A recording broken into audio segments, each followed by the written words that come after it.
¿Qué tal? ¿Cómo están? Buenas tardes. El día de hoy vamos a continuar con nuestras sesiones sobre Lima de aquí a 100 años. Entonces, hasta la fecha hemos podido ver tres aspectos o tres principales ejes de esta novela. En la primera clase nos dedicamos a la recepción crítica. ¿Qué habían dicho autores como Giancarlo Stagnaro, Yurena Carrillo, Marcelo Velázquez, Carlos Bonifaz Ureta y yo incluido, que publiqué un artículo en el año 2008? En la segunda sesión nos dedicamos a analizar cuál es esta proyección espacial y tratamos de comprender cómo la Lima futurista y también el Cusco futurista es un espacio marcado por jerarquías raciales. Y en la tercera sesión nos dedicamos más bien a analizar estas continuidades de raza, pero presentes ahora en Cusco. Entonces nos desplazamos de Lima a Cusco y como ya les he dicho, lo importante es entender esta novela articulada. Entonces no lo podemos entender como planos separados. Eso es una de las cuestiones más importantes que tenemos que tener en cuenta. Porque si entendemos ambos espacios como espacios separados, entonces vamos a perder, no vamos a entender la riqueza de este texto narrativo. El día de hoy vamos a continuar y vamos a concluir nuestras sesiones. Lo más importante en este sentido es tratar de entender el día de hoy la idea de nación. ¿Cuál es el proyecto nacional que se está perfilando en Lima de aquí a 100 años? Principalmente, este proyecto nacional se está presentando, está cobrando un mayor interés en los capítulos o en los segmentos sobre Lima. Entonces, a esos segmentos que hoy día analizaremos. Una de las cuestiones más importantes que tenemos que entender en ese sentido es que el proyecto nacional de Lima de aquí a 100 años está guiado principalmente por un proyecto de cuño liberal. Y, por lo tanto, se opone, contradice, trata de dejar atrás, trata de derrotar al discurso caudillista. Como resultado, la nación de 1943, la nación que tanto Lima de aquí a 100 años como Cusco de aquí a 100 años se proyectan, es una nación que tiene las taras, los defectos y sobre todo mantiene un pensamiento eurocéntrico. Se formula un país, un Perú, que logra ser una potencia mundial, que se convierte en una potencia mundial y que es reconocida por Rusia, por Inglaterra, por Francia, por las grandes potencias. No obstante, esto no implica superar todas estas jerarquías coloniales que ya hemos visto. Todo lo contrario, es una sociedad, es un país que logra ser una potencia, pero donde todavía vemos demasiadas inequidades, demasiadas injusticias sociales y raciales. Entonces, es un proyecto que yo considero que está embebido, que está caracterizado por un latinoamericanismo letrado, que yo llamo un latinoamericanismo cosmopolita, diseñado por intelectuales, producido, como diría Lefebvre, por los intelectuales, por las élites, que quieren construir un espacio y un país donde ellos puedan continuar con la hegemonía del país. Entonces, esa es una cuestión también muy interesante y que lo vamos a ver a lo largo de la clase del día de hoy, ¿no? Como ese latinoamericanismo no está pensando precisamente en los derechos de los indígenas, los derechos de los afrodescendientes, en los derechos de las minorías, sino es un latinoamericanismo pensado para una clase selecta, como más de una vez por el narrador de Lima se va a encargar de recordárnoslo. Entonces, ese es el preámbulo para la clase del día de hoy. Entonces, como ya hemos hecho anteriormente, voy a comenzar con la diapositiva. Denme un segundo. Ok.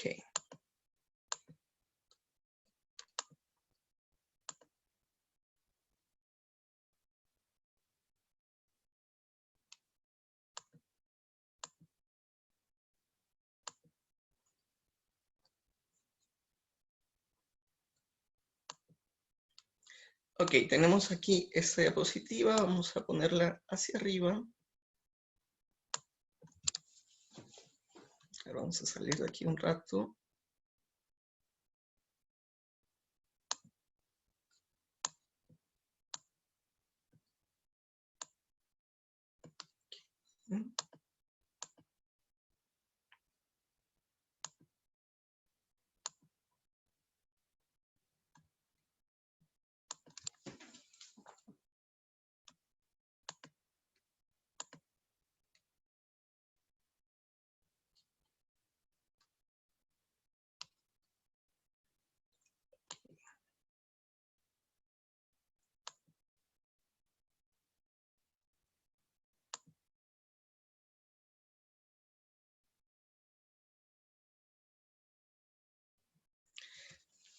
Entonces vamos a esperar un poco que cargue esto y vamos a ir haciendo nuevamente el repaso del día de hoy.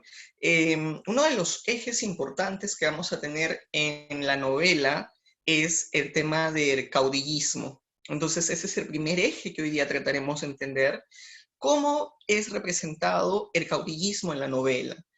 A grandes rasgos, podríamos considerar, siguiendo los estudios de Basadre y de Sebastián Lorente, el caudillismo y también de Aljovín, el caudillismo se caracteriza principalmente por un periodo de guerras militares, ¿no? También a veces es llamado militarismo, donde se comienzan a producir una tras otra incansables protestas, levantamientos de los militares que quieren alcanzar el poder.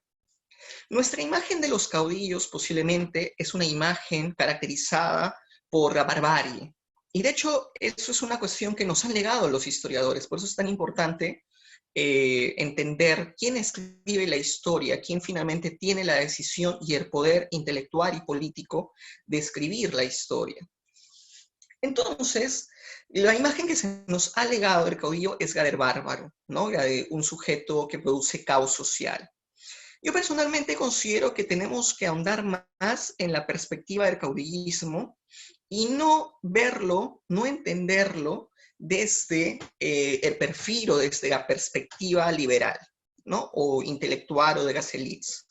Sino que es importante, por ejemplo, como hemos ido viendo, y hoy día también tocaremos ese tema, que los caudillos representan, mal que bien, con sus limitaciones, por supuesto, un momento en que las provincias pueden tener un real protagonismo, pueden tener una participación dentro de esta república que se quiere construir. Entonces, yo considero que además de, desde la perspectiva liberal, que los caudillos son bárbaros que tienen que ser eliminados para mantener el orden social, además de eso, considero que otro de los peligros que representaban los caudillos, y lo veremos claramente con Santa Cruz, es la posibilidad de que las élites provincianas, las élites indígenas, por ejemplo, pudieran acceder al poder y de esta manera socavar el centralismo limeño. Es una cuestión muy importante. Ok, vamos a ir avanzando un poco en esto. Aquí tenemos una imagen, ¿no? Ustedes pueden ver. Esta imagen es en la batalla de Ingavi, ¿no? Donde muere Agustín Gamarra.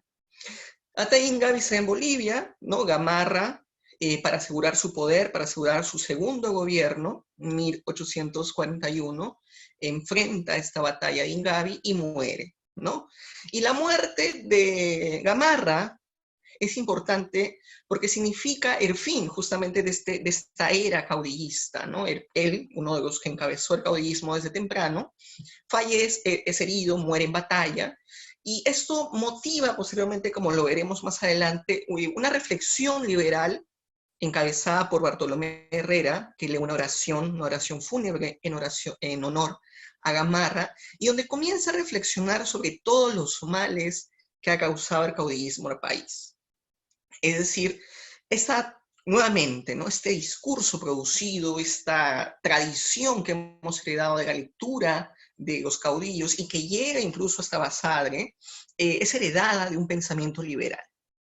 En ese sentido, como ya les he dicho, una lectura muy recomendable para poder entender el caudillismo desde una perspectiva de las negociaciones indígenas, indias, puede ser analizado en un libro de Cecilia Méndez que se llama La República Plebeya. Ese libro nos ofrece otro modo de entender al caudillismo. Hoy día, obviamente, como parte del curso, vamos a tratar de entender cómo este narrador de Lima está representando a los caudillos. Entonces, hay algunas citas que yo voy a leer, voy a comentar, y también algunas otras citas de historiadores, principalmente, que se han encargado de apreciar o desprestigiar a los caudillos. Entonces, vamos a ver. En una parte de la novela se dice, oh amigo, qué guerras, qué revoluciones, qué traiciones, qué ventas, qué intrigas, qué asesinatos graves, qué infamias, en fin. El narrador con eso se refiere a todo lo que él lee en un libro de historia del Perú de 1842, ¿no? Contemporáneo a la publicación fáctica, histórica del texto. Y obviamente, inmediatamente comienza, ¿no? Todo esto, ¿no? Revoluciones, traiciones, ¿no? Es una enumeración que tiene como finalidad subrayar el exceso, ¿no? De esta violencia caudillista. Y en otro momento se dice, ¿no?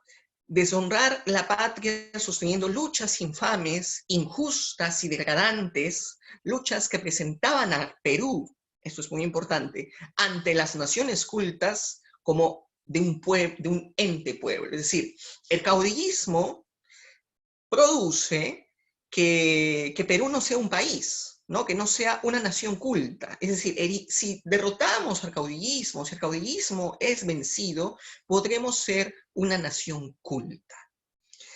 Este pensamiento liberal, que encaja por tío con esta sola expresión, obviamente lo va a ir atravesando todo el pensamiento de los liberales en la tradición latinoamericana, ¿no? Peruana especialmente, ya que estamos hablando de un texto dentro de nuestra tradición. Y esto, por ejemplo, cuando dice, ¿no? Es este caudillismo el que nos impide ser naciones cultas, el que nos hace ser un ente pueblo. Me recuerda, hoy estaba releyendo, ese momento, ¿no? Del debate electoral entre Vargas Llosa y Fujimori, en el que Vargas Llosa afirma que Perú debe ser una Suiza, ¿no? Y no le tiembla en decirlo, ¿no? O sea, el modelo a seguir en ese contexto era Suiza. Y es el mismo modelo que Portillo ya lo defiende en 1843, ¿no? Nosotros tenemos que ser una nación culta, una nación europeizada. Porque Europa, y aquí podemos utilizar a Dipesh Chakrabarty en su texto sobre la provincialización de Europa, Europa nos ha legado un pensamiento universal, ¿no? Que parecería una teleología en la cual ser una nación culta, ser una nación moderna, ser una nación europeizada, es lo que demarca los grados de civilización. Esa va a ser una disyuntiva en la cual se va a ver envuelto también el pensamiento latinoamericanista, como lo veremos más adelante. Y en otro momento se dice, ¿no? Entonces, como el caudillismo es este gran defecto, es este exceso de desorden que nos impide ser civilizados, cuando Lima recupera, ¿no? su talante, cuando este genio le da otra oportunidad y esta patria, ¿no? Deja de ser una viuda y se convierte en una mujer bellísima, de acuerdo al texto. Entonces, en ese contexto, una de las primeras cosas que se comienza a hacer es efectivamente derruir, socavar la empresa caudillista, ¿no? Y entonces se dice, el primer paso que dieron fue el de aniquilar el germen revolucionario. Esto obviamente tiene asidero y tiene una base histórica, ¿no? No es que también Portillo esté inventándose estas imágenes.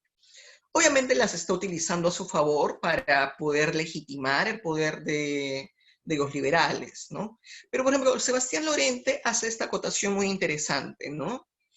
Que en este periodo, ¿no? En las primeras décadas de la República, los primeros 20 años, por decir, 4 constituciones juradas en menos de 11 años, dicen, ¿no? Las más de ellas sin vigor alguno y todas holladas con poco escrúpulo. ¿A qué se debe esto? Esta cita de Lorente tiene sentido porque los caudillos, ¿no? Gamarra, Lamar, Orbegoso, Santa Cruz, siempre estaban produciendo edictos, proclamas, leyes a su favor. Y entre eso estaban obviamente las constituciones.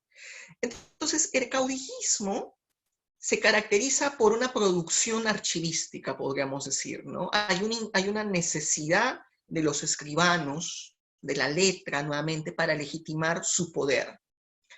Es por eso que, por ejemplo, en Cusco de aquí a 100 años, este Inca imaginario, ¿no? Portanqui Inca, dicta una ley para castigar a los escribanos, ¿no? Que producen daños a la nación. Entonces, ahí también hay esta figura, ¿no? Del escribano que contribuye más bien a generar este caos, ¿no? Es una letra al servicio del desorden dentro de esta perspectiva. Y luego, señala Arjovín, ¿no? Hablando un poquito sobre Santa Cruz, dice lo siguiente, ¿no? Desde el gobierno de José de la Mar al de Orbegoso, el Perú aún no había gozado de un año de paz porque las guerras civiles estallaron una y otra vez. Por supuesto, desde esta perspectiva podemos ver que los caudillos podrían ser considerados unos ambiciosos que están constantemente generando cuartelazos. No obstante, hay que entender que mucho de esta perspectiva caudillista nuevamente es legada por los liberales y que más bien los liberales, los políticos liberales de ese contexto son los que socavan los avances. Por ejemplo, son de los primeros, bueno, al principio apoyan a Santa Cruz en la Confederación Perú-Boliviana, pero luego se oponen tajantemente. Una confederación que dentro de sus planteamientos, dentro de los razonamientos que Santa Cruz había perfilado, podría haber sido una visión exitosa, pero que obviamente los liberales no veían con buenos ojos por una cuestión bien sencilla, la economía. La Confederación Perú-Boliviana perjudicaba grandemente la relación económica con Chile. Y obviamente había muchos liberales que gozaban de sus beneficios y no querían perderlos. Es decir, no solamente tenemos que entender esta figura del caudillo como una amenaza, sino también, inclusive yo consideraría que la gran amenaza de estos primeros años de la República, y quedaría demostrado muchos años después, ha sido el liberalismo en el país, ¿no? Entonces, esa es una cuestión con la cual tenemos que tener también cuidado, ¿no? Evaluar todos estos factores históricos de tal manera que no solamente estemos culpando a los caudillos de todas las vicisitudes de una época, ¿no? Para esto, obviamente, voy a trazar ahora un pequeño mapa histórico, un pequeño trazo histórico, para poder entender estos otros factores, estas otras fichas que se están moviendo en estos años de República y que justamente son los que Portillo no critica o no cuestiona, porque obviamente él está hablando desde su toma de posición, desde su clase privilegiada.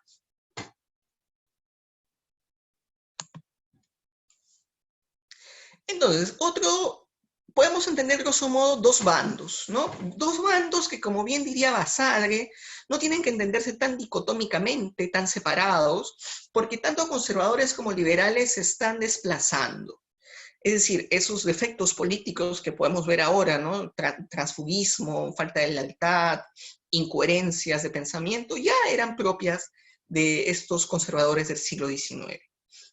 Entonces, en grandes rasgos, los conservadores, que tienen en muchos casos un pensamiento también, podemos llamar, autoritario, ellos deciden apoyar una monarquía constitucional al inicio. Y cuando San Martín no lo logra, entonces al siguiente presidente, ¿no?, a Ribagüero, le dan el grado de gran mariscal de la nación. Luego sabemos que Ribagüero es depuesto. Posteriormente, con la llegada de Bolívar al país, muchos de esos conservadores le piden a Bolívar que por favor no abandone el país, que por favor continúe, porque si Bolívar se va, entonces se va a producir un caos, la anarquía. Entonces los conservadores lo que no quieren a toda costa es esta anarquía y por ende consideran que es necesario un Estado autoritario y avalan, defienden la dictadura bolivariana en el país. Por supuesto, Bolívar se va y en efecto sucede el temor de los conservadores y comienzan estas idas y vueltas entre los militares. Finalmente, los conservadores van a apoyar a Santa Cruz y van a apoyar a Gamarra porque ellos, ¿no?, estos caudillos, van a proponer un Estado fuerte, ¿no? Incluso van a proponer un régimen autoritario que a los conservadores les conviene. Y en ese sentido es donde vemos, por ejemplo, que los caudillos resultan figuras útiles a estos dos bandos políticos. En ocasiones los apoyan, en ocasiones los atacan, de acuerdo a lo que les conviene. Si el caudillo les aseguraba poder económico a estos politiqueros, entonces ellos lo iban a apoyar. Eso es lo que sucede claramente con Santa Cruz, porque al inicio, cuando veamos el caso de los liberales son los primeros en apoyar a Santa Cruz, que propone el orden. Pero luego, cuando ven sus intereses económicos afectados, es donde comienzan los ataques. Los liberales, entonces, gracias a ellos, tenemos la llamada República, por eso digo que los liberales son uno de los principales responsables de los males del país. Ellos insisten, ¿no? Cuando San Martín considera que es necesario un protectorado y luego Bernardo Monteagudo considera que es necesario un monarquismo constitucional, los liberales se oponen tajantemente e imponen un primer congreso constituyente y defienden la república que hasta ahora tenemos. Entonces, para los liberales lo principal siempre ha sido mantener este modelo republicano y se opusieron por eso luego al modelo de la federación, ¿no?, de la confederación, que luego veremos más adelante. En su momento apoyaron y se opusieron a la confederación y comenzaron a establecer alianzas con Chile cuando vieron que sus intereses económicos estaban siendo afectados. También posteriormente cuestionan la Constitución del 39 y vuelven a atacar al segundo gobierno de Gamarra. También se opondrán al directorio de Vivanco. Y finalmente, dentro de todo este pensamiento liberal, ¿no?, de modernización, y eso podemos utilizar a Basadre, ¿no?, pero Peloso, por ejemplo, señala, ¿no?, dentro de estas contradicciones que veremos en el liberalismo de Latinoamérica, es que los liberales en Perú retrasaron la abolición de la esclavitud. Entonces eran liberales, pero esclavistas al mismo tiempo. Obviamente no les convenía acabar con la esclavitud porque eso significaba ganancias económicas. Entonces los liberales tienen un pensamiento de doble cara y lo que más les interesa es mantener y cuidar sus bolsillos. Y ahí es donde está nuestro amigo Portillo. Es ahí donde tenemos que entenderlo.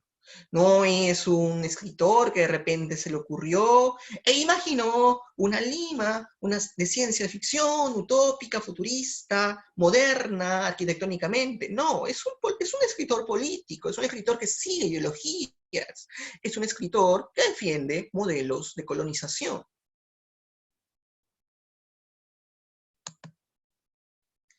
Pasamos.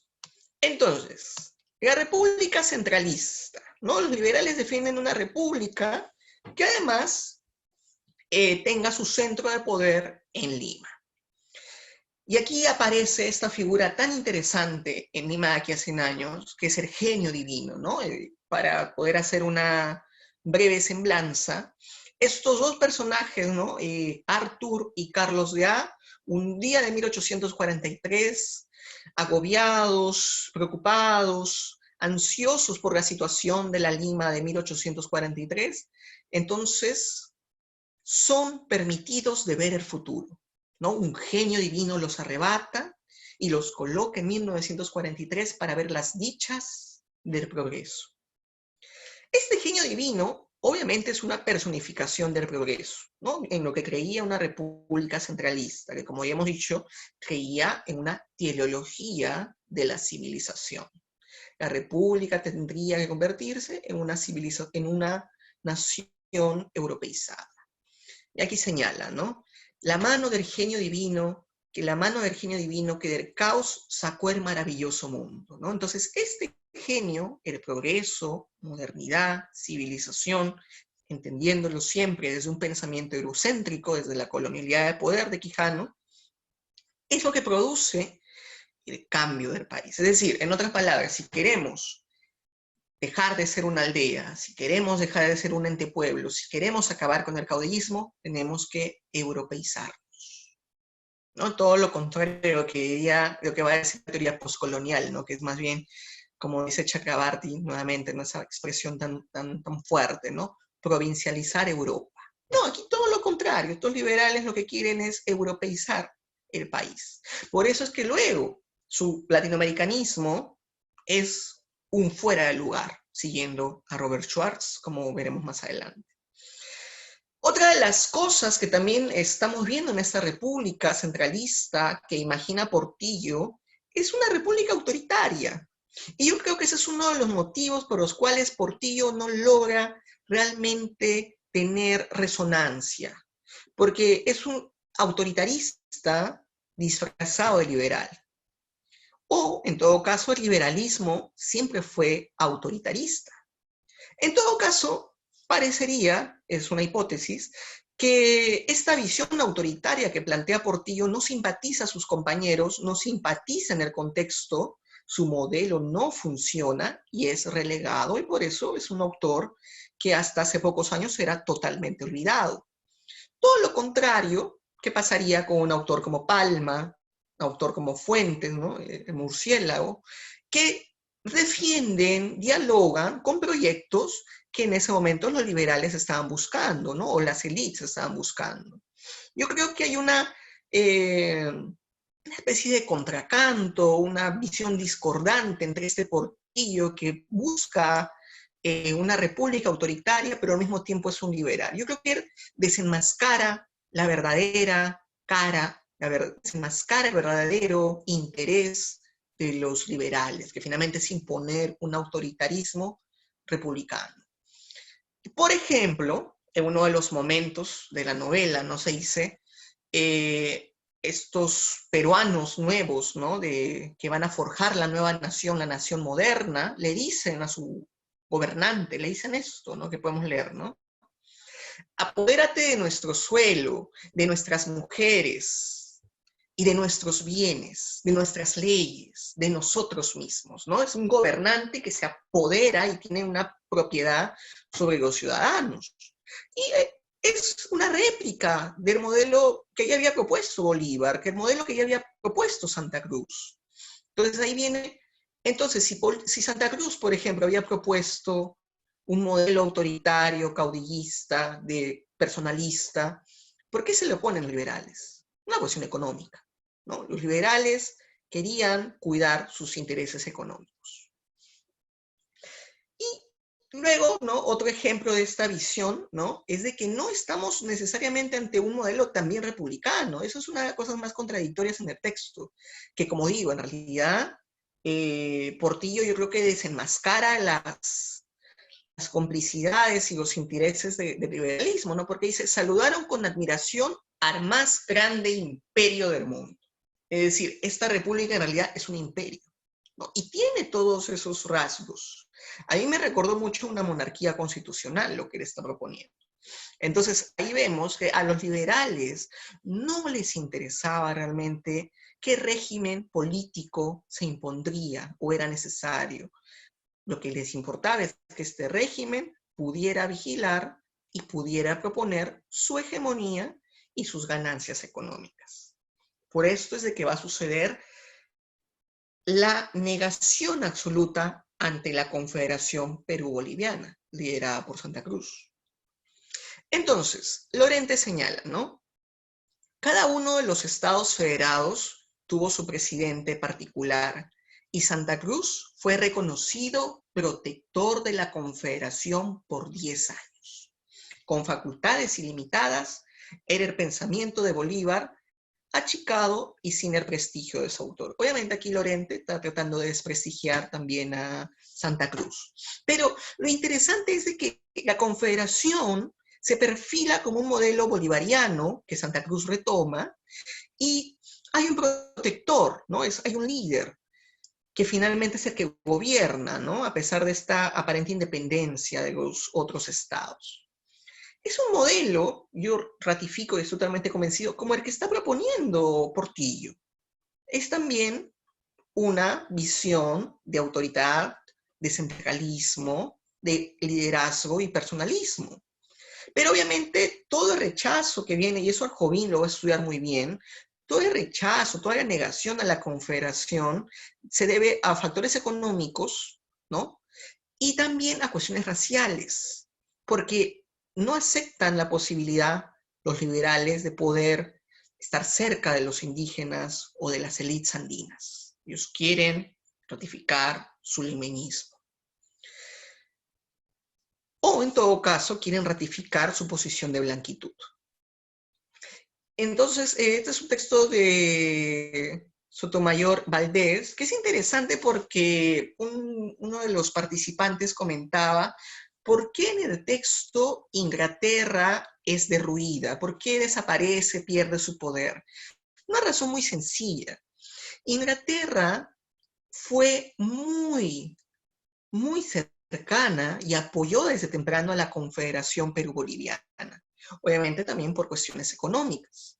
Entonces, dentro de este imaginario, Portillo, vamos a decirlo así, castiga, niega el poder a Inglaterra porque había apoyado a la Confederación. Entonces, en su visión, en su espacio imaginado, Inglaterra no tiene espacio porque Inglaterra fue culpable o responsable del éxito de la Confederación, ¿no? Y aquí hay una cita que dice Sotomayor Valdés que señala Inglaterra, que desde el principio se había mostrado satisfecho de la política exterior del protector de Santa Cruz. Y finalmente una cita de Jovín, ¿no? Que dice sobre Santa Cruz, ¿no? Se refiere a una cita que explica por qué también los liberales se opusieron tanto a esta confederación. Dice Arjovín, nos sorprende que sus ideas constitucionales estuviesen relacionadas especialmente con la sierra y no, en cambio, con Lima. Es por eso que, por ejemplo, como se señala, es que Santa Cruz siempre cambiaba de ciudades, ¿no? No había una capital, ¿no? Su interés era constantemente cambiar de capitales, de tal manera que no existiera un solo centro de poder. Entonces, se oponía, obviamente, al centralismo limeño. Entonces, como vemos, los liberales en realidad están tejiendo y están armando mucha de la inestabilidad política, aunque luego se quieran ellos vender, porque tienen el poder de hacerlo, tienen el poder intelectual, poder político, poder financiero, de venderse, y es la imagen que nos ha llegado, como pues los buscadores de la modernidad. Denme un segundo.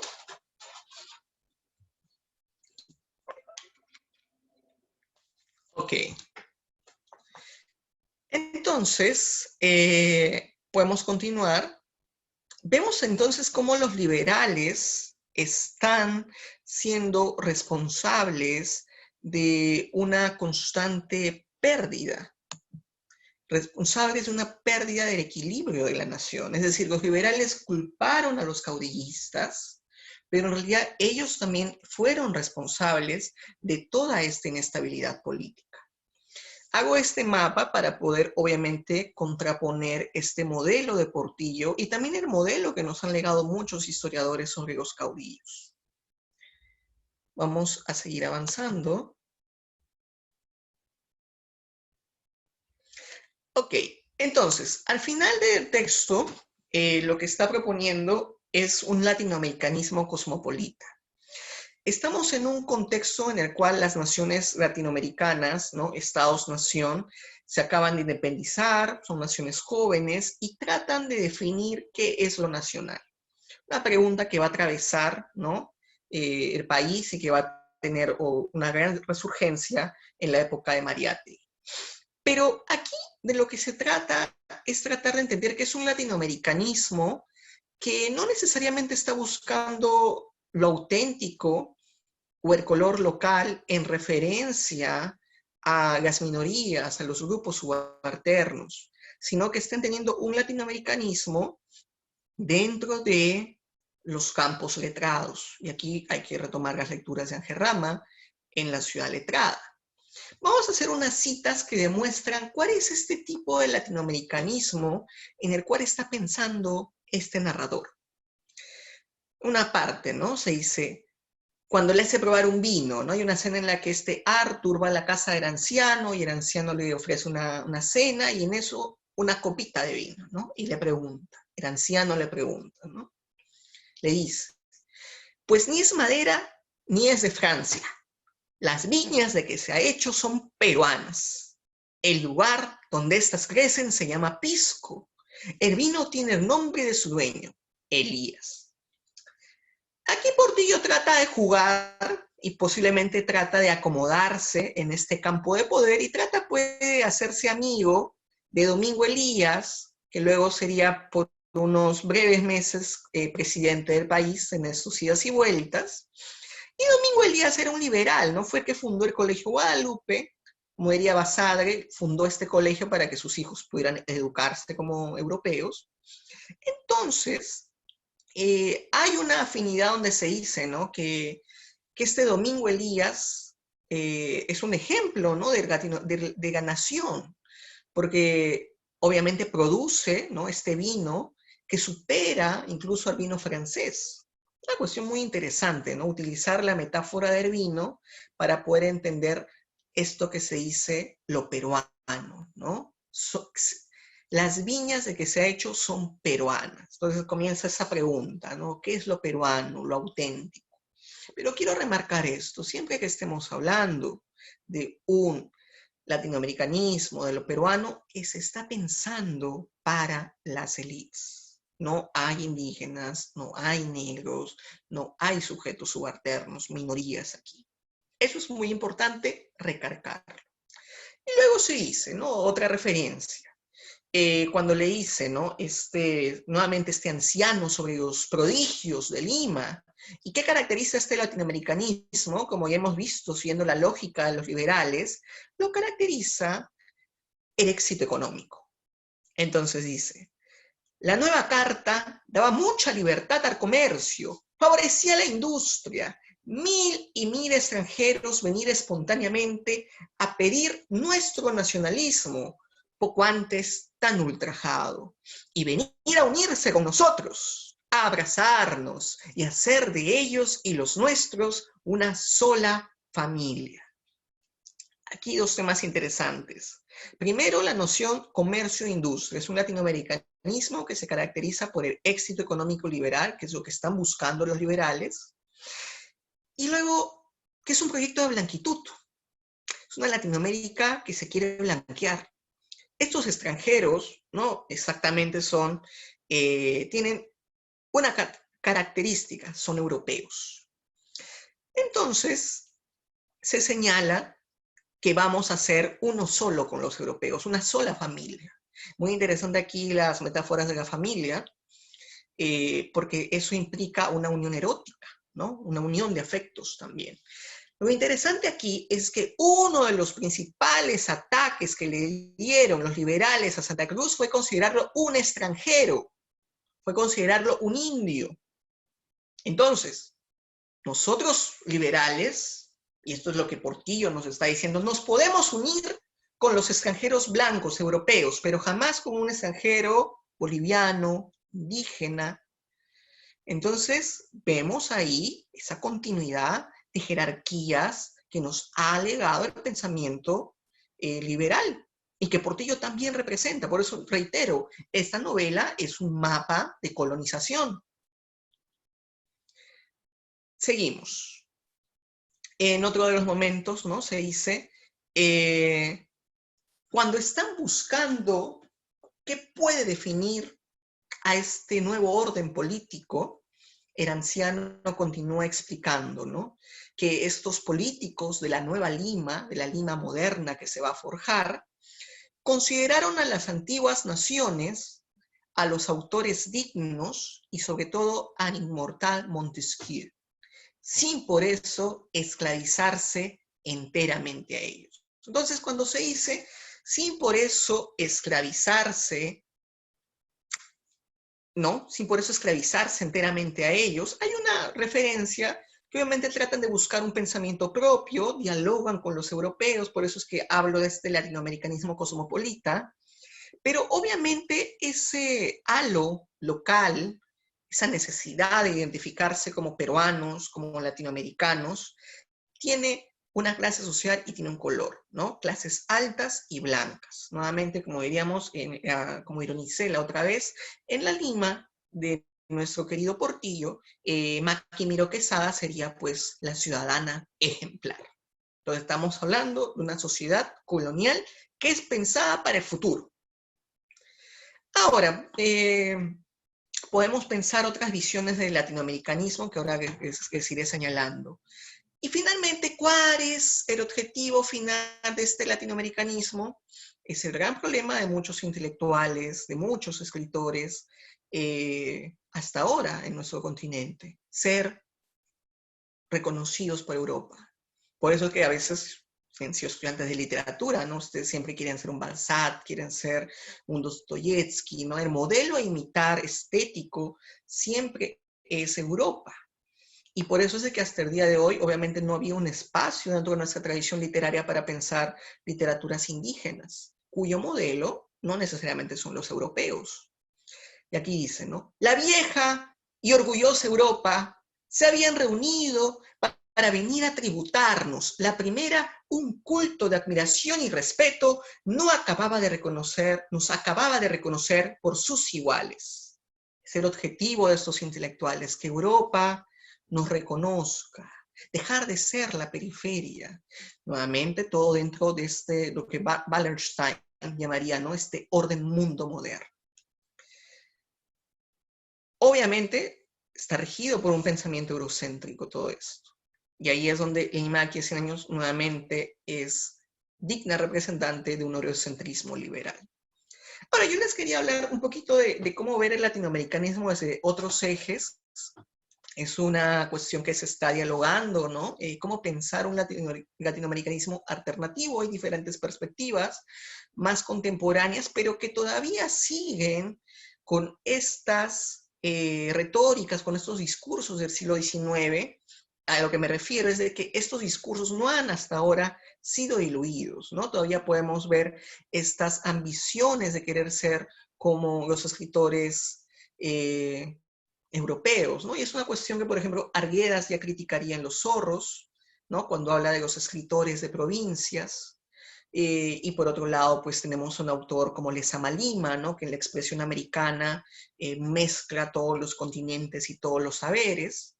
Pero yo les quería hablar de dos libros contemporáneos. Por ejemplo, yo les puedo recomendar este texto, Literatura y Globalización, de Eva Valero y Osvaldo Estrada, texto que permite, ¿no? Pensar, como dice el subtítulo, Latinoamérica en el nuevo milenio, ¿no? Texto para pensar el latinoamericanismo más contemporáneo. Y luego, si lo queremos ver desde la cuestión indígena, que obviamente un texto muy importante, un referente importante es el profesor quichua Armando Muyolema, ¿no? Que considera que el latinoamericanismo es una retórica de opresión, y donde también está el profesor Emil Quemé, que en realidad es Emilio del Valle Escalante, donde él tiene un texto que es fundamental para poder problematizar el latinoamericanismo, latinoamericanismo letrado, intelectual, elitista me refiero, y que se llama Para que Ayayala viva, las Américas deben morir, ¿no? Este Ayayala obviamente es el término que desde ya hace unas décadas las naciones indígenas están tratando de recuperar, porque se considera que latino ¿no? Como Miñolo también lo dice, ¿no? Viene del ideal griego, ¿no? El ideal greco-romano. Y eso es una cuestión que amerita otra discusión, pero donde ya Portillo comienza a ser una pieza a considerar, ¿no? Entonces hay que volver a la novela para poder entender este latinoamericanismo cosmopolita que, como vimos, quiere europeizarse, quiere ser reconocida por las grandes naciones, ¿no? Y hagamos unas referencias teóricas muy breves mientras avanzamos. Ahora, hay dos modelos de latinoamericanismo claves que yo les mandé a leer y que vamos a hacer una referencia, ¿no? Donde está también esta disyuntiva de latinoamericanismo y para entender cómo ubicamos también esta noción de Portillo, ¿no? Entonces, hay una cita de Martí, ¿no? Intelectual cubano, que escribe este texto, Nuestra América, en 1891. Y aquí hay una cita dos citas que me encantan, ¿no? Principalmente. Si son parisienses o madrileños, vayan al Prado de faroles o vayan a Tortoni de sorbetes. Estos hijos de carpinteros que se avergüenzan de que su padre sea carpintero. Estos nacidos en América que se avergüenzan porque llevan delantal indio, de la madre que los crió y reniegan, bribones, de la madre enferma y la dejan sola en el lecho de las enfermedades. Entonces podríamos decir que este Portillo, ¿no? Este narrador limeño, es lo que podría decir alguien nacido en América que obviamente niega o quiere negar toda cercanía, toda proximidad con las masas indígenas, con los sujetos negros, porque su idea obviamente es ser cada vez más europeo. Y por supuesto, esa es la contradicción del latinoamericanismo en Portillo. Él busca o pretende un color local y quiere defender lo propio, lo nacional, pero es un nacionalismo que siempre está con una mirada hacia Europa, ¿no? Entonces, es definir una peruanidad, como sucede en Brasil también, ¿no? Sucede en esos tiempos de la formación, definir una brasileñidad, pero siempre en compás con Europa, ¿no? Europa es el modelo a imitar. Pueden haber negociaciones, filtros, pero finalmente ese es el modelo a seguir. Y obviamente Martí está, el latinoamericanismo que promueve Martí ya en este siglo XIX es opuesto a lo que van a plantear liberales como Portillo, ¿no? Porque Martí sí siente la necesidad de un latinoamericanismo donde la historia andina sea retomada, ¿no? Y ya no sea solo una retórica. Y es muy enfático en esta frase que es muy conocida. La historia de América, de los incas acá, ha de enseñarse a de ello, aunque no se enseñe la de los arcontes de Grecia. Nuestra Grecia es preferible a la Grecia que no es nuestra. Nos es más necesaria. Los políticos nacionales han de reemplazar a los políticos exóticos. Injértese en nuestras repúblicas el mundo. Pero el tronco ha de ser el de nuestras repúblicas, y calle el pedante vencido como Portillo. Entonces, a lo que vemos es que en este modelo de Martí es totalmente diferente a lo propuesto por Portillo con Herminio Elías o con esta cuestión de adaptar a Montesquieu. Entonces, es justamente negar a estos políticos exóticos, políticos liberales, que siempre pretendieron tener este modelo de Grecia como modelo de mundo, estos modelos eurocéntricos. Y eso está en nuestra propia tradición literaria, es algo de lo cual los que hemos sido estudiantes de literatura en San Marcos, hemos sido formados, hemos sido entrenados en estas literaturas. Y por ende, pensar otro modo de ver la literatura desde perspectivas indígenas es tan escaso. No, entre las excepciones podemos mencionar al profesor Gonzalo Espino, pero como digo, son excepciones, porque por todo lo demás siempre seguimos pensando en la literatura desde un principio europeo, europeizado. Robert Schwartz, crítico brasileño, en 1992 publica un texto que se llama As ideas fora de lugar, y es muy importante este texto, esta referencia, yo lo voy a leer en portugués, y lo vamos a discutir, porque Schwartz critica justamente esta imitación y esta adaptación del liberalismo brasileño de las ideas europeas. Y él se encarga de demostrar que, claro, los liberales brasileños trataron de adaptar un sistema liberal europeo, pero que no tenía ningún sentido en Brasil. Y a lo que me refiero con no tenía ningún sentido, me refiero a que al mismo tiempo que se trataba de aplicar, de imitar este liberalismo europeo, se continuaba con un pensamiento eurocéntrico, colonial. Y otro aporte de Schwartz es tratar de entender toda todo este interés por lo propio, por lo nacional, dentro de un contexto global. Es decir, a veces pensamos que todos estos discursos de la peronidad, de la brasileñidad, surgen en ámbitos locales, pero no, son como engranajes de un contexto global. Vamos a leer un poco a Schwartz. Nas revistas, nos costumes, nas caças, nos símbolos nacionais, nos pronunciamentos da revolução, na teoria e onde mais for, sempre a mesma composição arlequinal para falar com Mário de Andrade. O desacordo entre a representação e o que, pensando bem, sabemos ser o seu contexto. Então, ele lo que está dizendo aqui es que hay un desacuerdo entre esta representación liberal, ¿no? Como ellos, los liberales, quieren representar al país, en este caso Brasil, y podríamos, ¿no? Obviamente, dialogar con Schwartz para entender el caso de Lima aquí a 100 años, una representación del país futurista, pero que obviamente se contradice con un contexto real, porque lo que prima es esta composición arlequinesca, ¿no? O sea, imitar y camuflarse. Porque incluso, claro, en el modelo que plantea este narrador limeño, ellos quieren adaptar las ideas europeas, quieren formar un congreso americanista, pero siempre se mantiene una perspectiva colonial porque, vamos a decirlo así, sus mentes, sus afectos han sido modelados por el colonialismo.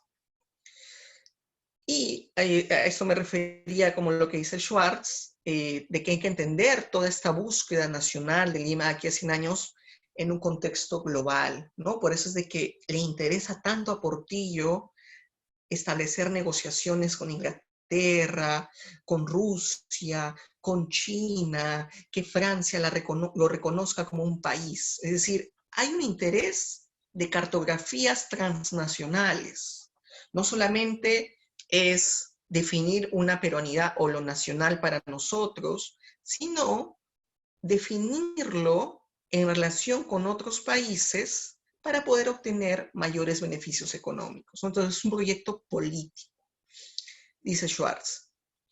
Para analisar uma originalidade nacional sensível no dia a dia, fomos levados a refletir sobre o processo da colonização em seu conjunto, que é internacional. O tic-tac das conversões e reconversões do liberalismo é favor e o efeito local é opaco de un mecanismo planetario.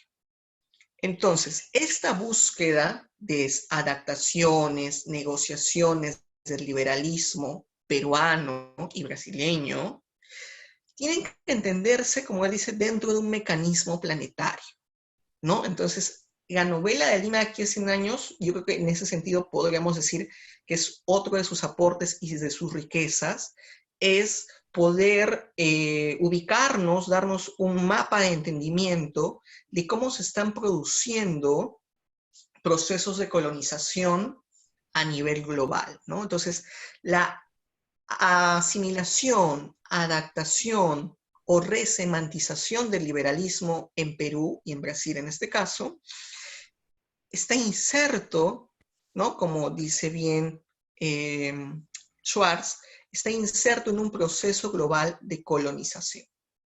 Entonces, no es una novela que solamente se proyecta dentro de un contexto nacional, sino que se quiere proyectar en un sentido transnacional.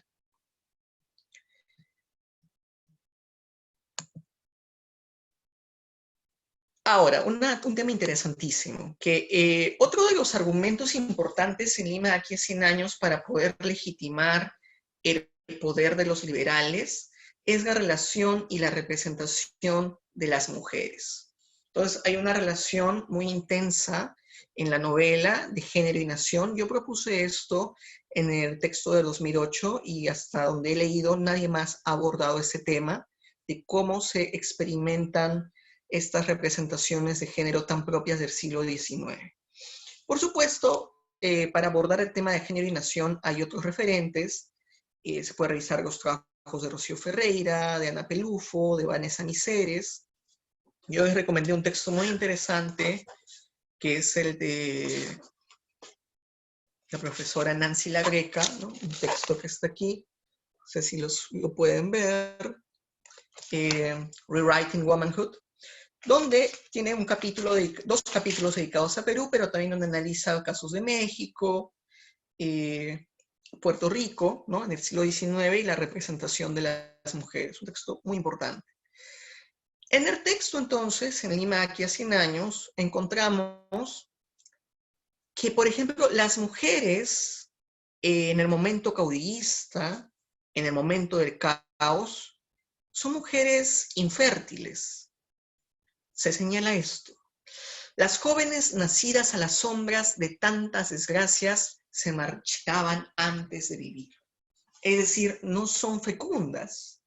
Es decir, la esterilidad política, desde el pensamiento liberal, siempre entendiéndolo, es coexistente con una esterilidad física, y esto va a producir que este país no produzca nuevos frutos, nuevos hijos, descendencia. Entonces también hay una noción de entender a la mujer, ¿no?, como organismo reproductor, ¿no? Era género hogar, finalmente. Y es por eso que al final el gran ejemplo de esta visión, ¿no?, estereotipada de la mujer en este contexto se ve cuando la nación durante la época caudillista es representada como una viuda. Pero luego, cuando comienza este horizonte hacia la modernidad, se convierte en una hermosa mujer. Entonces se dice, ¿no? La triste viuda había desaparecido. En su lugar se vio una hermosa joven. Es decir, esta nación que se está produciendo es una nación joven, hermosa, y que es fecunda. Luego, otro de los textos es ¿qué tipo de mujer habita estos espacios? Eso es un tema que hay que ahondar. Por ejemplo, muchos textos sobre el siglo XIX, ¿no?, como los de Miseres, Pelufo o Ferreira, se dedican a las mujeres escritoras, ¿no?, las mujeres letradas, intelectuales, las veladas literarias, con Clorinda Mato a la cabeza o Juana Manuela Gorriti. Pero no obstante, yo creo que necesitamos ahora dar un siguiente paso y tratar de entender cuál es el lugar de mujeres de grupos subalternos. Nos hemos fijado demasiado por nuestra formación literaria, únicamente hemos visibilizado, querido reconocer como críticos literarios a un tipo de mujer. Hemos olvidado que a lo largo del siglo XIX tenemos lo que diría Ángel Rama, otra ciudad, no la ciudad letrada. La ciudad letrada posiblemente fue la hegemónica, pero no fue la única ciudad. Entonces estamos hablando de otros mundos, otros sistemas y otros modos de ser mujer. A lo que quiero llegar es de que en la Lima futurista que se imagina Portillo, en esta Lima de 1943, hay espacio también para mujeres modeladas, guiadas por un pensamiento eurocéntrico. Y ahí, por ejemplo, yo les puedo recomendar este texto de Djamila Ribeiro, O Lugar de Fala. Então, ella habla en un segmento, ¿no?, del texto, es de qué tipo de mujer estamos pensando cuando hablamos de mujer. ¿Qué tipo de mujer, y lo podemos llevar incluso hasta el feminismo más contemporáneo en nuestro país, qué tipo de feminista, qué tipo de escritora estamos reconociendo? Entonces Djamila hace un comentario, ¿no? Dice: já evidenciava grande dilema que o feminismo hegemônico viria a enfrentar, a uma universalização da categoria mulher. Esse debate de se perceber as várias possibilidades de ser mulher, ou seja, do feminismo abdicar da estrutura universal ao se falar de mulheres e levar em conta as outras intersecções, como raça, orientação sexual e identidade de gênero. Foi atribuído mais fortemente à terceira hora do feminismo. Esa es una reflexión importante porque, como ella dice, ¿no? El feminismo tendría que abdicar de esta estructura universal de lo que se entiende de mujer, ¿no? Cuando hablamos de mujer, ¿de qué mujer estamos hablando? Yo creo que un defecto de nuestro feminismo en contexto peruano es siempre fijarnos en una mujer letrada, intelectual, clase media, blanca posiblemente. Y es lo mismo que sucede en Lima de aquí a 100 años. Esa mujer que habita estos espacios es Delia, Julia. Veamos cómo se escribe. Delia. En mi corazón la llamo ángel de cándida pureza, ángel de amor y de bondad, ¿no? De los tópicos de la visión del ángel del hogar. Pero también en otro momento se le compara con una belleza europeizada. Julia, y su sonrisa de ángel la habría tomado por la Diana de Zoidas. Y luego, en otra cita, a Julia, el amor a Julia me ha hecho amarla más desde que he sabido que Julia nació en ella.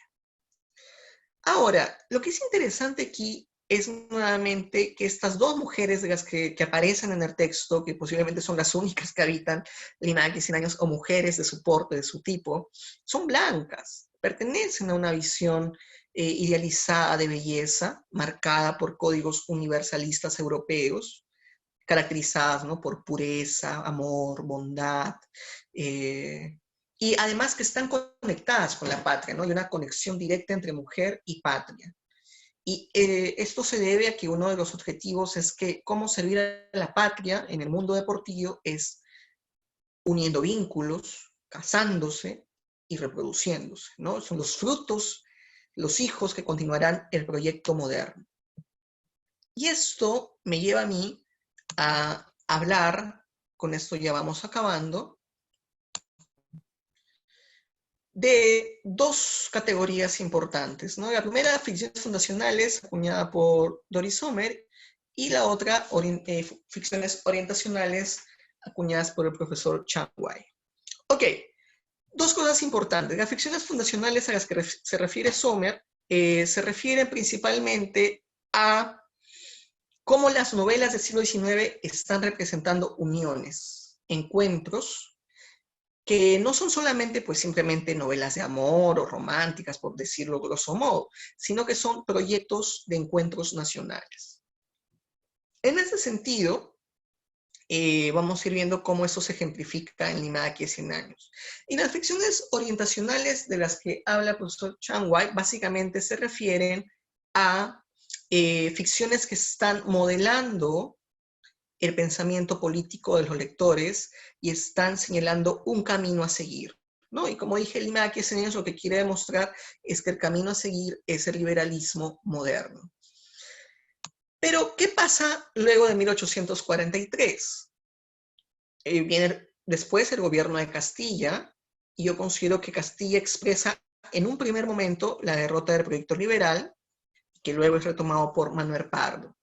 Por ejemplo, García Calderón dice lo siguiente: en suma, Castilla fue durante 15 años el dictador necesario a una república inestable.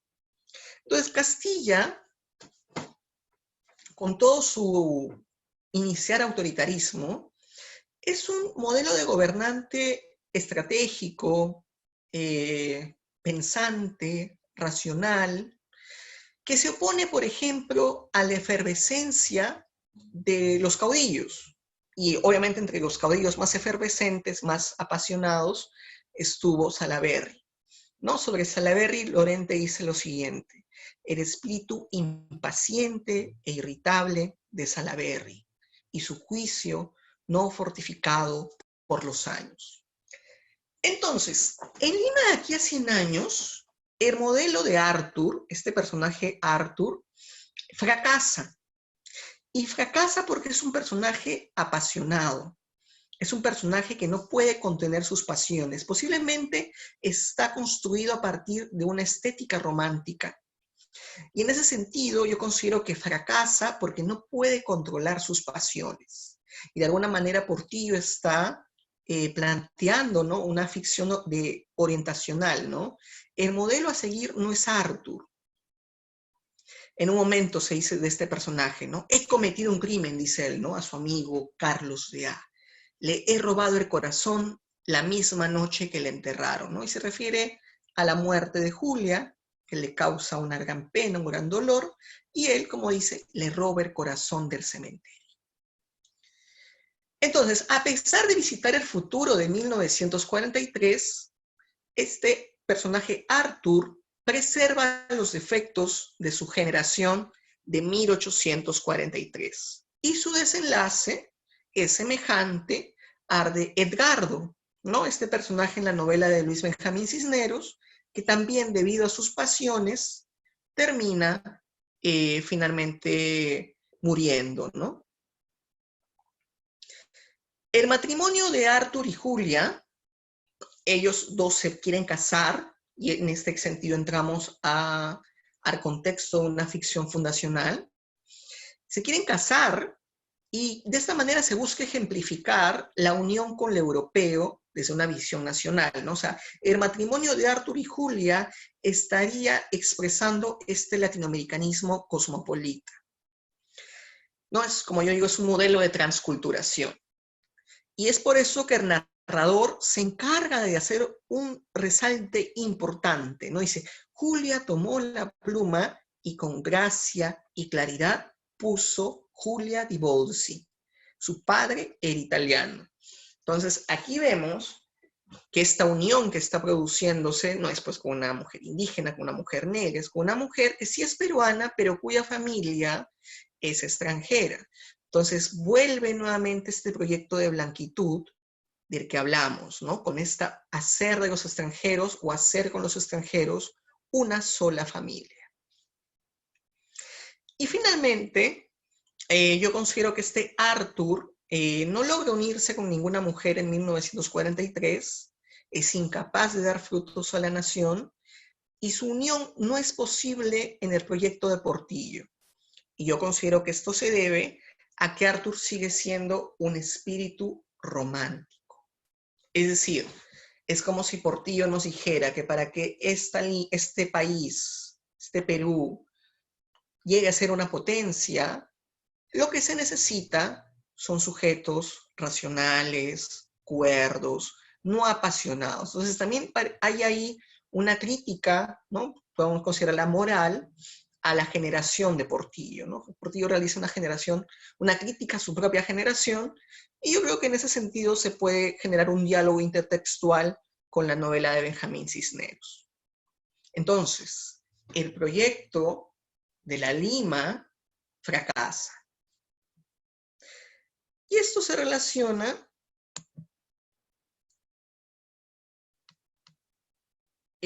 también con la cuestión de la historia, ¿no? O sea, ¿quién tiene la capacidad de construir la historia, de escribirla, ¿no? Aquí nos habíamos pasado un PPT, aquí está. ¿Quién escribe la historia finalmente, no? ¿Por qué le digo esto? Porque hay un momento en el que el anciano le dice a Arturo que él tiene papeles, que él ha escrito una historia y que se la va a dar para que él continúe. Entonces, aquí nosotros nos tenemos que poner a pensar quiénes son los que escriben la historia de nuestros países. Obviamente, escribir la historia no es un acto solo de erudición, sino es un acto de competencia. Por ejemplo, ¿no? Desde el inicio tenemos esta noción. Cuando visita Arturo una biblioteca, ¿no? Dice, lo primero que vi fue historia del Perú, desde la conquista hasta nuestros días. Primer aspecto a resaltar, la historia no comienza con los incas, comienza con la conquista. Luego otra cita, donde habla sobre los caudillos. Los caudillos, como yo dije, se caracterizaron por una producción archivística, es decir, los caudillos trataban de escribir su propia historia, pero esta historia tiene que ser invisibilizada tiene que ser negada para que la historia liberal pueda ser finalmente la victoriosa. Por esto se dice, ¿no? Y esto da cuenta de cómo los caudillos se caracterizaron por una producción de conocimiento que tiene que ser revalorado. Se publicaba un bando y dos proclamas. La una se dirigía al pueblo, la otra al ejército. En la primera se cantaban las virtudes y fazañas del grande santo que acababan de canonizar y programar. Los pueblos las leían, veían todo lo que pasaba y seguían tranquilamente su camino. Es decir, el caudillismo se caracterizó por una escritura histórica. No obstante, lo que va a prevalecer es esta historia liberal, escrita por este anciano, y que se la cede a Arturo para que él continúe con ese proceso. Arturo muere, ¿no? Arthur, y se dice que el que va a continuar con esa historia del Perú, guiada siempre por un modelo liberal, va a ser Carlos de A, ¿no? Este narrador cusqueño. Obviamente eso nunca acontece, no se dice solamente como una promesa, como una posibilidad. Pero lo que quiero llegar es de que hay una competición, una rivalidad y jerarquías de poder por definir quién va a escribir la historia de nuestro país. Finalmente yo concluyo que los caudillos y la plebe quedan atrás y quienes ahora escriben la historia en esta Lima, porque son limeños además los que escriben la historia, de 1943, son los que tienen sillas Voltaire. En la casa del anciano se menciona que tiene una silla Voltaire. Son aquellos que aspiran pequeñas dosis de macuba. Este anciano fuma un macuba, que es uno de los cigarros más exquisitos. Toman vino Elías, que como vimos, ¿no? Es una característica de lo nacional. Y finalmente degustan con un delicioso moca, ¿no? Hay unas referencias ahí patéticas que siempre hace Portillo al delicioso moca, ¿no? Parece que le encantaba mucho el moca a este Portillo. Entonces, ¿qué caracteriza a este anciano que escribe la historia? La blanquitud, el elitismo, liberalismo y una visión colonizadora del mundo. Entonces, finalmente quienes escriben la historia del país son las clases privilegiadas, ¿no? Incluido un Porras, incluido un Basadre, ¿no? No pensamos en la posibilidad de escribir una historia como sí lo hacen, o se está comenzando a hacer en Brasil desde una perspectiva indígena. Entonces, eso es lo que nosotros necesitamos, ¿no? Incluso dentro de nuestra misma formación literaria, pensar literaturas desde la perspectiva indígena, pensar historias desde una perspectiva afrodescendiente o indígena. Y de esta manera poder socavar este proyecto. De alguna manera podríamos decir que Portillo venció, ¿no? Que su Lima es la Lima en la que nosotros actualmente estamos viviendo, marcada por jerarquías coloniales, marcadas por un pensamiento colonizador. Y es ahí donde nosotros tenemos, obviamente, que resistir. Y ahora vamos a las conclusiones y con esto concluimos. Entonces, el liberalismo se opuso al caudillismo para imponer su hegemonía republicana de corte elitista y capitalista. El latinoamericanismo liberal expresa su autenticidad a partir de redes comerciales y políticas con Europa. Es decir, es una autenticidad negociable, por decir, ¿no? Que le sirve como puente para establecer estas redes económicas transnacionales. Para 1943, la patria es una mujer virginal que ha recuperado su belleza. Es una patria blanca y europeizada, de acuerdo a los ideales letrados. Y finalmente, el proyecto futurista del liberalismo exige líderes cerebrales, estrategas o caudillos republicanos. Y es por esto que Arthur es lo opuesto a este modelo y mantiene los defectos de 1843 y no logra unirse en matrimonio, no logra tener hijos, no logra continuar vivo, ¿no? Muere. Y con eso es como que Portillo mismo destruye su propia obra, pero al mismo tiempo pervive, ¿no? Pervive en su... Porque esa Lima de 1943, reitero, es la Lima en la que nosotros estamos viviendo de alguna manera. Y con eso damos por cancelada estas 4 sesiones de Lima de aquí a 100 años. Ha sido un placer enorme dialogar con ustedes, compartir preguntas. Como saben, esta clase se encuentra dentro del contexto de la edición crítica que estoy preparando para Ediciones MIL, que es sobre las obras de Julián Manuel del Portillo. Y, por supuesto, si un evento posible gracias a la red literaria que va a organizar más cursos, tengo entendido. Ok, vamos a las preguntas. Si tenemos preguntas, es un momento para aprovechar. Tenemos aproximadamente unos 20 minutos para preguntas. Es el momento de hacerlas. Si tienen preguntas, ya saben, pueden escribir al chat. Bastante sencillo. Yo voy leyendo sus preguntas.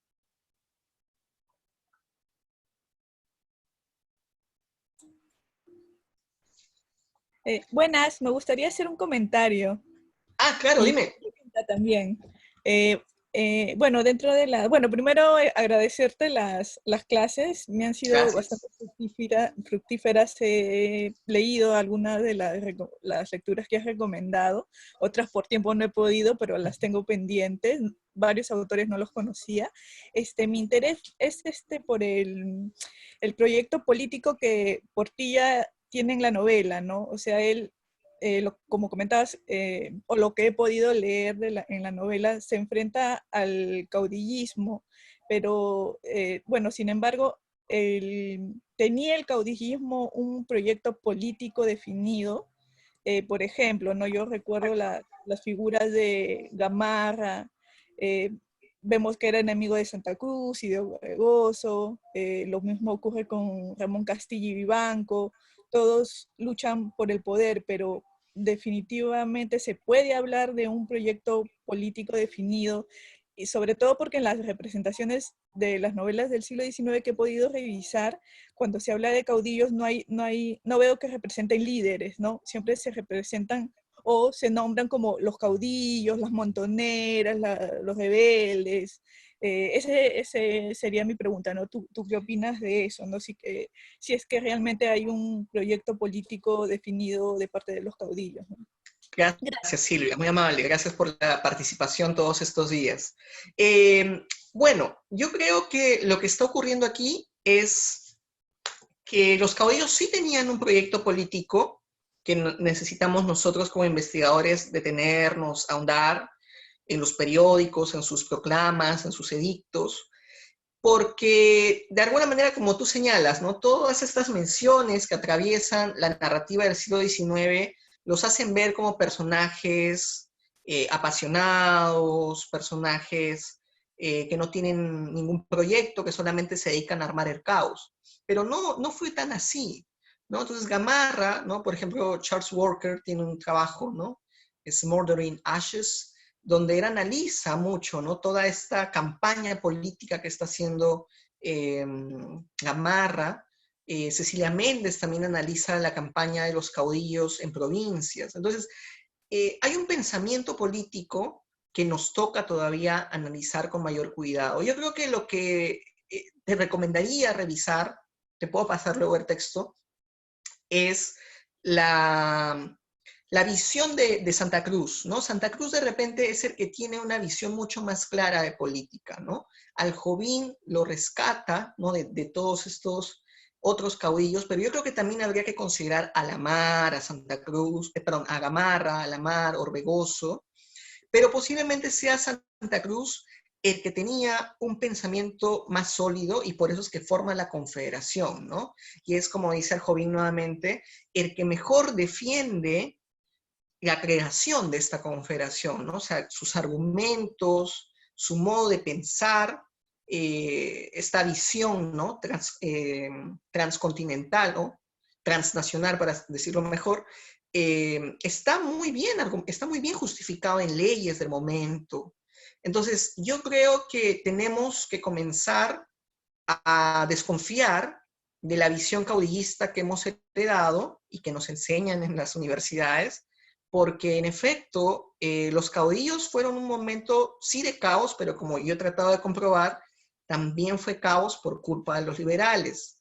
Entonces, los caudillos sí tenían un proyecto político y creo que lo más claro o más a la mano para hacerlo es volver al proyecto de la Confederación Perú-Boliviana. Gracias, Silvana. Ok. Ya, Dante Villafuerte. Sí, ese de intelectual quichua, ¿no? De Ecuador, Armando Muyolema. Entonces, él tiene un trabajo, tres artículos importantes sobre el cuestionamiento al latinoamericanismo. Es Armando Muyolema, se pueden encontrar cosas de él en la web, y yo te lo recomiendo, Dante, sobre todo por las preguntas que siempre me has estado haciendo, creo que podrían serte de mucha utilidad.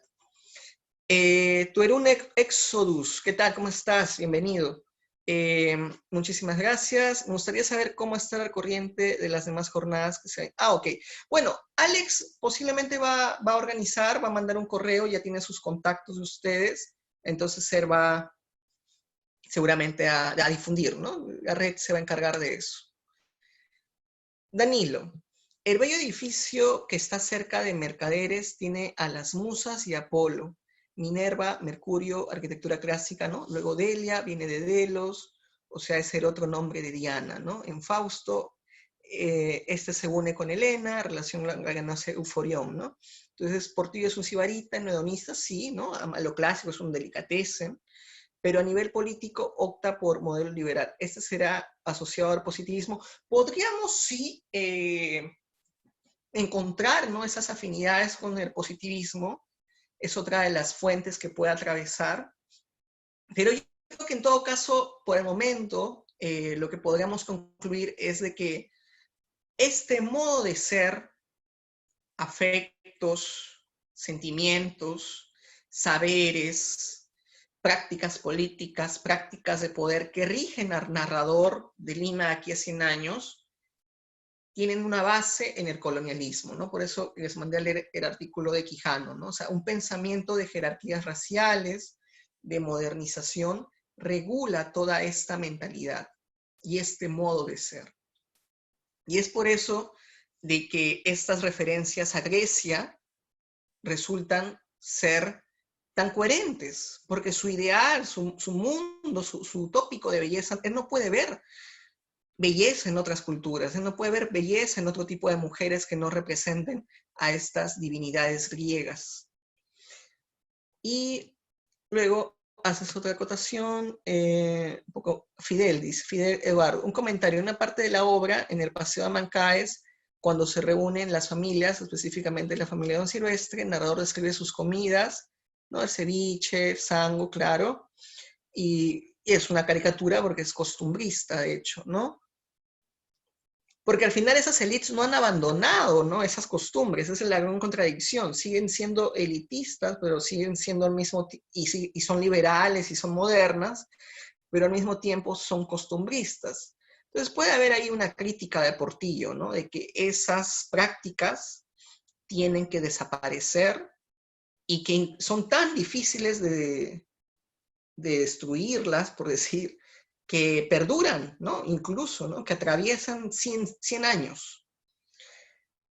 Y sobre el matrimonio, ¿no? Las relaciones intergeneracionales de Elia con el esposo ruso y claro, bueno, yo en el artículo del 2008, ya no lo mencioné, pero te agradezco tu referencia, Fidel, yo propuse que cada una de estas mujeres también proponía un modelo diferente de nación, ¿no? O sea, Delia, después de todo, está relacionada a los espacios públicos, ¿no? Está más ligada a lo que se llama como un gusto sibarita, ¿no? A una visión más griega, si se quiere, mucho más artística, estética. Y además se casa, ¿no? Con este ruso.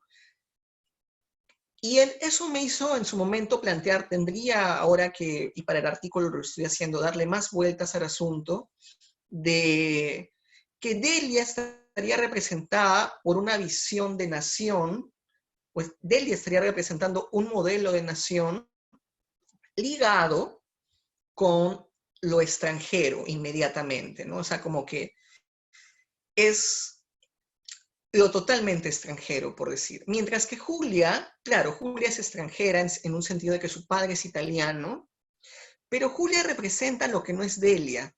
Julia, si se quiere, es más un ángel del hogar, ¿no? Está en un espacio doméstico, su familia es una familia que siempre, salvo esta escena costumbrista, siempre es muy bien caracterizada. Entonces Julia representaría lo nacional, ¿no? Eh, que se uniría con este Arthur, pero que como ya vimos fracasa esa unión totalmente. Pero como te digo, ahí hay muchos juegos de visión de nación que se están, lo interesante, que se están representando a partir de estos dos personajes femeninos. Ok. Si tienen alguna otra pregunta, tenemos unos... Sí, tenemos 10 minutos más para preguntas. Si no tienen ninguna pregunta, no se preocupen, pero si alguno de ustedes tiene más, sería excelente para poder continuar con la discusión. Tuiru Nexus vuelve a comentar, la mujer romántica ha sido tratada tradicionalmente como ese ser inalcanzable, etérea, ¿no? Sin embargo, Portillo la presenta como una idea de la nación. Claro, el ideal, y eso es una de las cuestiones que de alguna manera resultan muy importantes, ¿no? Siguiendo a Doris Sommer, de entender que las mujeres son importantes en las novelas del siglo XIX, la representación de las mujeres, dentro de lo que ella llama ficciones fundacionales, porque la unión con ellas, de alguna u otra manera, va a permitir el éxito de un proyecto político. Entonces, la mujer es valiosa porque puede ofrecer ciertos beneficios. En este caso, Julia le puede ofrecer a Arthur una estabilidad, una nacionalidad, y también le permite un vínculo con lo extranjero, que en este caso es lo italiano. Doris Sommer menciona el caso de Iracema, ¿no? Esta novela brasileña, también del siglo XIX, de Alencar, donde vemos cómo esta mujer indígena es un elemento necesario e indispensable para la formación de la nación brasileña. Entonces, ahí también si la mujer resulta ser tan valiosa, no necesariamente tiene que ver con un tono reivindicativo, sino que más bien refuerza estereotipos. La mujer es valiosa porque va a permitir una reproducción, va a permitir que la nación tenga hijos y va a permitir una continuidad de este proyecto. Julia sería el ideal de la nación moderno, dice Fidel Eduardo, porque acuérdense cuando el anciano le pide que sirva el café, ya que su sirviente él no lo sabe. Claro, excelente, es una cuestión muy importante. Y ese detalle que tú mencionas, Fidel, es muy rico, porque claro, en medio de esta familia, ¿no? Que tiene todo estas características costumbristas que Portillo parece no soportar y que ahí hay una crítica, esta Julia, ¿no? Que es la más joven, una de las mujeres más jóvenes de la familia, sirve el café a la moderna, ¿no? Como tú señalas. Entonces, en medio de toda esa familia costumbrista, Julia es lo contrario, ¿no? Y yo creo que ahí es donde está nuevamente, y hay que darle más vueltas a la cuestión de género en Lima de aquí a 100 años.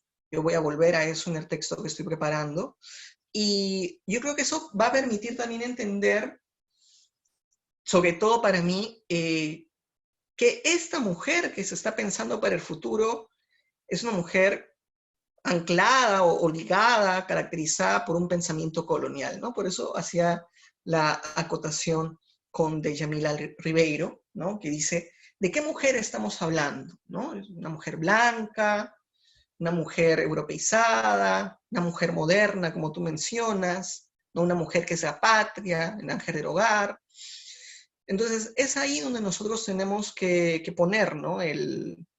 La vista, ¿no? Como señalaba, para ver no solamente lo evidente, no solamente las historiografías literarias que nos venden, sino para realmente hacer un análisis discursivo creativo, atrevido, desafiante.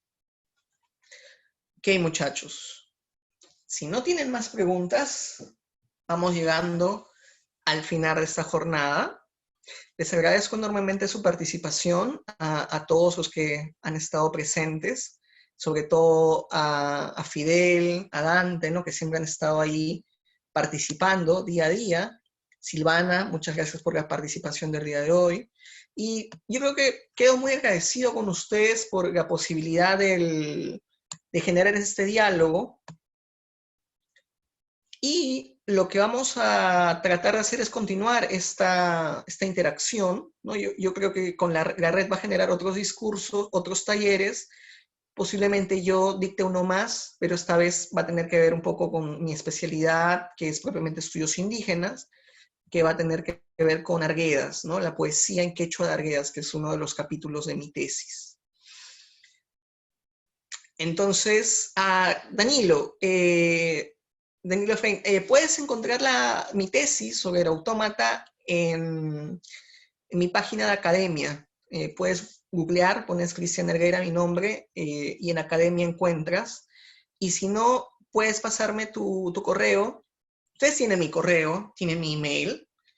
Entonces, si ustedes necesitan más materiales, más lecturas, quieren continuar con este diálogo que estamos generando a partir de la red, pueden escribir a mi correo con las preguntas que ustedes quieran, ¿no? Eso también es algo que nos ayuda, porque la idea es, para mí, como profesor, generar redes, generar comunidad, ¿no? Generar familias que puedan permitirnos, creo que por eso estamos aquí todos el día de hoy, generar nuevas miradas a nuestra tradición literaria, ¿no? Y yo lo que siempre trato, y es uno de los grandes intentos que yo trato en cada de mis clases en Perú, porque yo he sido alumno sanmarquino y sé, en muchos casos, por ejemplo, hay excepciones, como ya mencioné al profesor Gonzalo Espino, también al profesor Camilo, que siempre están al día con lecturas y siempre están produciendo conocimiento, el profesor Santiago también, pero hay otros profesores que obviamente nos ofrecen lecturas trasnochadas, poco creativas y que no estimulan nuestra imaginación. Entonces yo creo que también organizar este curso y sus respuestas, ¿no? Su participación día a día, ha sido una buena manera para poder recuperar ese talante que no debe abandonar nuestro hacer crítico literario, ¿no? Que es la imaginación, ¿no? La creación de un producto a partir de lecturas, de investigaciones. Y entonces la idea es continuar con eso. Bien, muchachos, nuevamente les agradezco a cada uno su participación, deseo la mejor de las suertes para sus proyectos investigativos, calma y seguridad en Perú ahora, en este momento. Y, a ver, dice Cristian, dice, me estoy alejando un poco sobre la obra, pero no sé si me podría ayudar a despertar una duda sobre cómo fue la actividad del intelectual durante este proceso de la confrontación Pardo ataca Santa Cruz, pero hay intelectuales que defienden, grosso modo, hay periódicos en la época, no recuerdo ahorita todos, pero de alguna manera está El Protector y el Telégrafo, si mal no recuerdo, La Aurora también, donde hay plumas, ¿no? Que están ahí participando. Yo te recomendaría un texto de Natalia Sobrevilla, donde analiza la figura de Santa Cruz y todo lo que estuvo inmerso en este proceso, ¿no? Y apoyos intelectuales, controversias, pero obviamente lo que conocemos es lo de Pardo, pero claro, Pardo abogaba en contra de Santa Cruz porque no quería, más que una cuestión política, con Pardo sucede una cuestión racial, ¿no? Su aberración tan colonial, tan española, finalmente él, contra toda esta visión indígena, contra todo este mundo indígena. Ok, muchachos, ahora sí, nos vamos despidiendo y cualquier consulta, mándenme un correo y muchas gracias por estas sesiones que han sido muy gratificantes para mí y espero que para ustedes también. Buenas noches y cuídense mucho, por favor. Gracias.